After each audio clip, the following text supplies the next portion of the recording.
One of the techniques I use when I'm working with students is called worst case scenario. So they come to me and they say, um, this is what happened. Someone posted this really, really cruel message or comment underneath this photo that I posted. So then it's like, okay, what is the worst case scenario here? Are you going to lose all your friends? Is everyone going to make fun of you? Not just today, not just this week, but for the rest of the school year. And then over the summer, they're going to keep reminding you of it. And it's going to continue on through next year. And then as you move on into the next school and then into college, and are you never going to be able to fall in love? Is all the work that you've done to get good grades going to be invalidated? Take them to the worst case scenario. And of course, we want to validate what happened, of course. But we need to remember that they like to catastrophize and we need to walk them back to help them to realize that, okay, this isn't too bad of a deal. It's not going to completely ruin our lives, even though it might take a few days to just sort of survive through. And that reminds me of this next point. Now is not for forever. Sometimes you just have to hang on for a little bit. And then when we're growing up, we think we have a lot of control, but that's an illusion.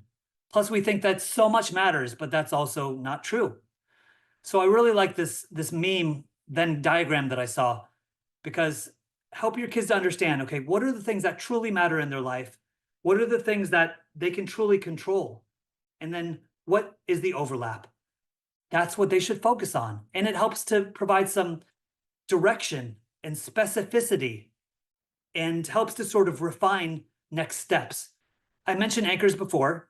One of the activities I like to do with kids involves just using a search engine to find a list of values online.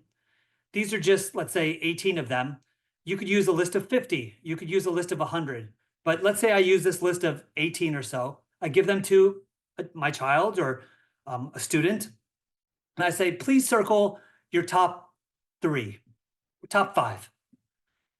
Let me know which ones you are like, yes, I love these. This is who I am. This is who I want to be. This would be the best version of myself. This is what I want to keep aspiring to because I just love what these stand for. Because I'm built the same way. It's just who I am. So then when they identify that, I want to be someone who's grateful.